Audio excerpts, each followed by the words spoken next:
ఇవాళ జగన్మోహన్ రెడ్డి మళ్ళీ హైకోర్టులో నాకు ప్రతిపక్ష హోదా ఇవ్వండి అన్నట్టు కూడా పిటిషన్ దాఖలు చేశారు. ఏం చెప్తారు? మరి గవర్నమెంట్ ఎటర్ ముందుకెళ్తుందంటే ఏం చెప్తారు సార్? ఇందులో గవర్నమెంట్ వెళ్ళేది ఏమి ఉండదు sir. It is under the jurisdiction of speaker, under the court guidance. ఇప్పుడు కోర్టు డైరెక్షన్ ఎలా ఉంటుందంటే, గౌరవ కాన్స్టిట్యూషన్కి ఉన్న అమెండ్మెంట్సే మీరు లా చదివినోళ్ళు, నేను లా చదివినోళ్ళు. కాన్స్టిట్యూషన్లో వాట్ అపోజిషన్ దాని గురించి ఏదైతే ఎబ్రివేషన్ ఉందో అదే సబ్మిట్ చేస్తారు. దానికి డైరెక్షన్ ఇస్తుంది గౌరవ న్యాయస్థానం.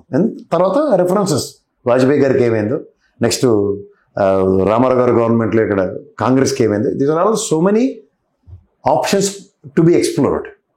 సో ఈ ఆప్షన్స్ అన్నిటితోనూ గౌరవ న్యాయస్థానం ఇచ్చే డైరెక్షన్ మీద ఆధారపడి ఉంటుంది. 12B ప్రకారం నాకు ప్రతిపక్ష హోదా అయినా ఇవ్వండి అంటున్నారు ఆయన.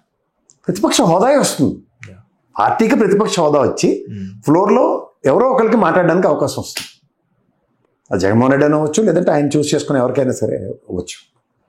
అది జరుగుతుంది తథ్యం. బికాస్ కాన్స్టిట్యూషన్ పరంగా మేము ఎట్లా ఇస్తామన్నట్టు కూడా ఇటు అది ప్రజలు అదే చెప్తున్నానండి. ప్రజలు ఇవ్వాలి అన్నది కూడా 12Bలో ఎబ్రివేషన్ వస్తారు చూడండి, చాలా క్లియర్గా ఉంది. ఏమని, ప్రజాస్వామ్యంలో ప్రజలు ఎన్నుకున్న ఒకడైనా అవ్వచ్చు. ఇఫ్ ఆడ్ మ్యాన్ అవుట్ లాగా అతను మొత్తం కూటమే ఉంది కదా ఇవాళ, అందరూ ఫ్లోర్లో కూటమి తప్ప మిగిలింది 11 సీట్లతో ఉన్న జగన్మోహన్ రెడ్డి వైఎస్ఆర్సీపీ పార్టీయే. ఆబ్వియస్లీ ఏ విధంగా ఆప్షన్ ఎక్స్ప్లోర్ అవుతుంది? It's very clear and evident అనే ఎక్స్ప్లోర్ అవుతుంది. కాదు, లేదా జనసేన ఇప్పుడు కూటమి నుంచి విడిపోయి కూర్చుంది అనుకోండి, అరే 21 స్థానంలో ఉన్నాయి కాబట్టి వాళ్ళకి ఇవ్వాలి. ఎగ్జాంపుల్ చెప్తున్నా, అంతేగాని ఇక్కడ మళ్ళీ అప్పుడు వైఎస్ఆర్సీపీకి ఇస్తారా వీళ్ళకి ఇస్తారా అన్నది కాదు. కూటమిలోంచి బయటకు ఎవరైనా వచ్చారు అనుకోండి, ఉదాహరణకి బీజేపీ వచ్చింది, జనసేన వైఎస్ఆర్సీపీ బీజేపీ కలిసి ఫ్లోర్లో కూర్చున్నారు అనుకోండి ఎగ్జాంపుల్, ఆబ్వియస్లీ అపోజిషన్ స్టేటస్ అపోజిషన్లో ఇద్దరికి కలిపి ఇవ్వాలి. ఇవన్నీ చాలా ఎవిడెన్సెస్ ఉన్నాయి. ఇప్పుడు ఒక విధంగా చెప్పాలంటే, ఇప్పుడు సభలో ఓ సభా మర్యాదలు అన్నది కనుక జరుగుతుంటే, నాకైతే 14 నుంచి 19 చూసినా, 19 నుంచి 24 చూసినా, ఇప్పుడు కొత్తగా చూసినా, నేను లోకేష్ గారి పదజాలం చూసిన తర్వాత ఎవరిలోనూ మార్పు రాలేదని ఖచ్చితంగా చెప్పచ్చు. ఎప్పుడు నిన్న జరిగిన ఎందుకంటే అదొక దేవాలయం, ఒక చర్చి, ఒక మసీదు లాంటి గౌరవ అసెంబ్లీ మండలి సమావేశాల్లో ఆ విధమైన అబ్యూజివ్ లాంగ్వేజెస్, అంటే అవి రికార్డు నుంచి తొలగించే భాషనే చెప్తారు దాన్ని. అలాంటి భాష ఉచ్చరిస్తున్నప్పుడే ఇంకా డెకరం మిస్ అయినట్టే కదా. మరి అప్పుడు వైసీపీ నాయకులు ఉపయోగించారు కదా, మీరు మా తల్లి అదే చెప్తున్నానండి. ఇప్పుడు మీరు ఉచ్చరించారని చెప్పి నా విజ్ఞతను నేను కోల్పోతే, ఆల్రెడీ ప్రజాస్వామ్యం 11 ఇచ్చారా, లేకపోతే 175 ఇచ్చి కూర్చోబెట్టి మిమ్మల్ని మళ్ళీ 11కి కర్తవ్యం చేశారా? ప్రజలే న్యాయ నిర్ణేతలు మీరే చెప్తున్నారు కదా. ప్రజలు ఏం చేయాలో చేసిన తర్వాత మనం ఏం మాట్లాడుతున్నాం? Confine to your subject, confine to your explanations. వ్యక్తిగత దోషాలు దేనికి? నిజమే, ఆ రోజు ఫ్లోర్లో మాటలు దొరలే, ఎగ్జాంపుల్ చెప్తున్నాను. మళ్ళీ అవే దొరలాలండి.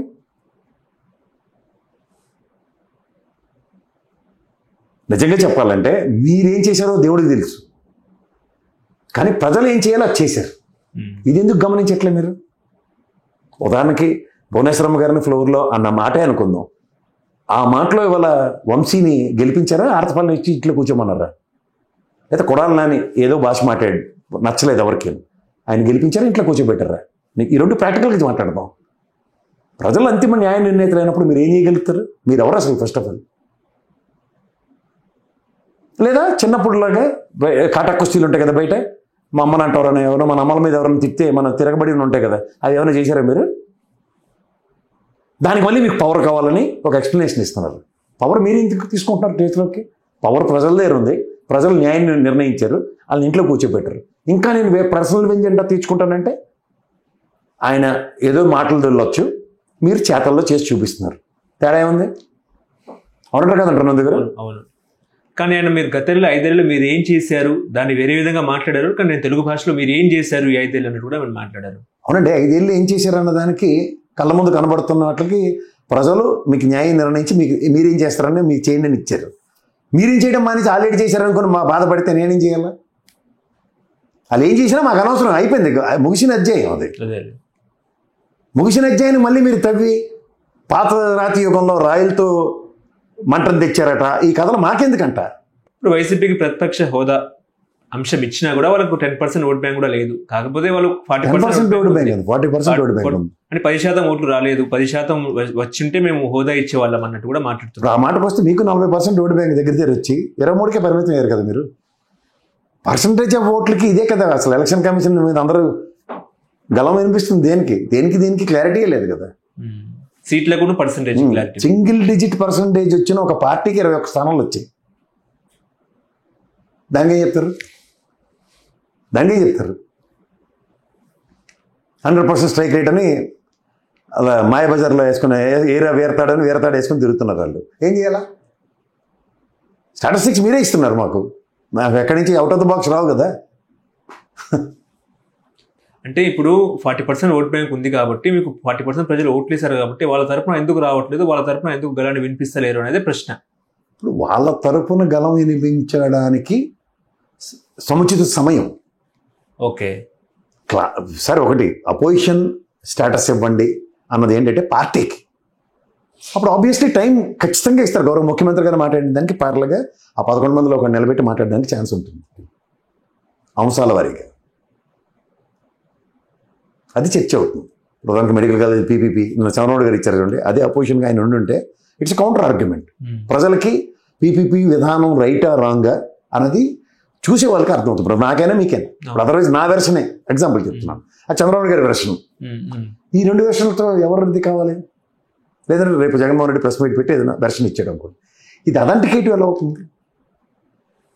ఉదాహరణకి మీరు 40% ఓటు బ్యాంక్ కలిగిన ఒక పార్టీ దాన్ని అఫెండ్ చేస్తుందో డిఫెండ్ చేస్తుందో, అయితే దాని రైట్ అందో రాంగ్ అందో ప్రజలకు తెలియాలి కదా. అదే కదా ప్రజా సమస్యల మీద చర్చ వేదిక గౌరవ అసెంబ్లీ. అక్కడ ఆ పర్టికులర్ జంక్షర్ని మిక్స్ అవుతున్నారు. ఆ జెస్చర్ ఎప్పుడైతే మిస్ అవుతుందో సెంటోడ్ మీద సంకం వదినట్టే. ఇది the primary motto and purpose of going to the assembly. Okay, ఇప్పుడు మళ్ళీ మీరు చూసారా, అంత జాగ్రత్తగా గమనిస్తే పులివెందులకు సమస్యలు లేవా, దాన్ని చర్చించలేరా, ఇలాంటివి మాట్లాడుతున్నారు. ఇవి కాదు కదా కాన్సెప్ట్. పులివెందుల సమస్యలు చర్చ అన్న కాన్సెప్ట్ అయితే దట్ ఈస్ సెకండరీ థింగ్. ఇప్పుడు మీరు గెలిచిన 124 మంది ఎంతమంది వస్తుంటారు? ఐడెంటిటీస్ కూడా ఉంది, అది కాదు కదా కాన్సెప్ట్. ఇప్పుడు ఉదాహరణ ఏంటంటే హెచ్సియు హైదరాబాద్ యూనివర్సిటీ భూముల్ని ప్రైవేటీకరణ చేస్తేనే ఇక్కడ యువత గగ్గోలు పెట్టింది. ఆ సుప్రీంకోర్టు కూడా దీని మీద ఎవరు కూడా అడవుల్ని ముట్టుకోవద్దు అన్నట్టు, ఆ భూమిలో కూడా ఎవరు కాలు పెట్టొద్దు అని చెప్పేసి కూడా సుప్రీంకోర్టు స్టే ఇచ్చింది. కానీ ఇదే కారణం, ఇక్కడ అపోజిషన్ స్టేటస్ ఉంటే అపోజిషన్ పార్టీ ఉంది. ఇది ప్రజలు గ్రహించగలరు. అదే కదా సార్, ప్రజల సమస్యలప్పుడు అపోజిషన్ పార్టీకి స్టేటస్ ఉంటే ఖచ్చితంగా వాళ్ళు చేసేది ఎవిడెన్స్ అండ్ సిచ్యువేషన్ పరంగా సొల్యూషన్ ప్రాస్పెక్ట్లో ఉంటుంది. ఇది ఎప్పుడైతే ఉండదో ఏమవుతుందంటే ప్రజా సమస్యల మీద అపోజిషన్ పరంగా వాదించడానికి ఇండివిజువల్ ఫైటే మిగులుతుంది. పాపం కమ్యూనిస్ట్ పార్టీ వాళ్ళు చేస్తుంటారు. విల్ దే గెట్ మైలేజ్ వాళ్ళకి వస్తుంది, బట్ ఫ్లోర్ ఆఫ్ ద హౌస్లో డిస్కషన్ డిబేట్ అవుతూ ఉంటుందా లేదా? ఇది జరుగుతుంది అవతల వాళ్ళకి. ఇది కనుక మనం సిచ్యువేషన్ బట్టి వీళ్ళకి ఆ అవకాశం కనుక ఉంటే ఫ్లోర్ ఆఫ్ ద హౌస్లో క్రెడెన్షియల్స్ మాట్లాడడానికి అవకాశం ఉంటుంది. అక్కడే వాళ్ళకి 1, 2, 3 అయ్యాయి అనుకోండి, దాని మీద ముందుకెళ్ళడానికి ఎలా ఉంటుంది? వాకౌట్ చేసిన అపోజిషన్ దీని మీద ఈ ఎవిడెన్సెస్ సబ్మిట్ చేసిన తర్వాత కూడా ప్రభుత్వం మూర్ఖంగా నిర్ణయం తీసుకుంటుంది. ఇలాంటివన్నీ అట్రిబ్యూట్ అవుతాయి. సిఎస్ కూడా సుప్రీంకోర్టు జైలుకి వెళ్ళాలంటే కూడా హెచ్చరించింది. ఒకవేళ అడవుల్లో బుల్డోజర్లు పంపిస్తే, అడవులు కాదు కానీ యూనివర్సిటీలో బుల్డోజర్లు పంపిస్తే. కానీ అలాంటిది ఏపీలో ఎందుకు ఈ రకంగా ఎవరు సుప్రీంకోర్టు తలుపు తడతలేరు, దాని మీద ఎవరు మాట్లాడతలేరు, పీపీ మీద అసలు ఉద్యమమే లేదు అసలు అన్నట్టు ఏం చెప్తారు? ఉద్యమమే లేదంటే మనం చూపించారు కదా సార్, 19వ తారీఖు జరిగిన చూసారు కదా ప్రతి కాలేజ్ దగ్గర. ఈ ప్రభుత్వం కూడా ఏం చేసింది, ఎక్కడికక్కడ అందరిని నిలువరించుకుంటూ ఉంది కదా. ఇవి నెక్స్ట్ లెవెల్కి వెళ్తాయి. ఇప్పుడు ఒక ఇష్యూ, ఇప్పుడు అమరావతి అనగానే ప్రజల్లోంచి ఎలా వచ్చింది, అక్కడ డిసెంట్ మొదలైంది కదా. అలాగే పీపీపీ అనగానే డిసెంట్ తెలియజేస్తూ కాన్సెప్ట్ ముందుకెళ్తుంది. వాళ్ళు కూడా సుప్రీంకోర్టు దాకా వెళ్ళలేదు అమరావతి సమస్య మీద. అవును, జ్ఞాపకం ఉందా మీకు? సేమ్ అదే జరుగుతుంది. ఇవాళ మీరు ప్రభుత్వ నిర్ణయాల ప్రజారంజకంగా లేనప్పుడు ముందు జరిగేవి ఊహించుకోకండి, అవి తథ్యం. వాళ్ళ గవర్నమెంట్ కూడా అక్కడ అడుగు పెడతలేదు, ఎక్కడ మన హెచ్సి భూముల్లో పెట్టదు. యూనివర్సిటీ ముఖ్యంగా విశ్వవిద్యాలయాలకి ఆ బేర్ మినిమం 500 ఎకరాల పైచిలిక 1000 ఎకరాల పైచిలిక అన్న కాన్సెప్ట్లోనే ఉంటారు వాళ్ళు. అది ప్రభుత్వం కేటాయించి ఒక ఆహ్లాదభరితమైన వాతావరణంలో మన క్యాంపస్ ఎంత ఉంటుంది సార్? ఉస్మానియా క్యాంపస్, నేను హెచ్ఈలో కూడా చదివాను. ఆ క్యాంపస్ ఎలా ఉంటుంది? It's totally a different scenario. అది నేషనల్ లెవెల్లో మొత్తం అందరూ వివిధ సంస్కృతులు, వివిధ భాషలు మాట్లాడే వాళ్ళు అందరూ ఒక వేదికగా వస్తారు. వాళ్ళ దగ్గర ఎన్విరాన్మెంట్ ఎలా ఉండాలి? ప్రకృతితో అవినాభావ సంబంధం ఉన్న ఎన్విరాన్మెంట్ ఉన్న దగ్గర డెఫినెట్గా it really gives a different flavour and fragrance. అవును, పొద్దు పొద్దు నెమ్మలు నిద్రలేపుతాయి ఇక్కడ. హలో, తెలుగు రాజ్యం ఛానల్ చూస్తున్నారా? సామాజిక రాజకీయ జీవన చిత్రణే తెలుగు రాజ్యం. అతిశయోక్తులు, అసత్యాలు ఉండవు. రాజకీయ కోణం కాదు, ప్రజా కోణమే కొలబద్ద. తెలుగు రాజ్యం వీక్షణ మీ ఉత్తమ అభిరుచికి నిదర్శనం.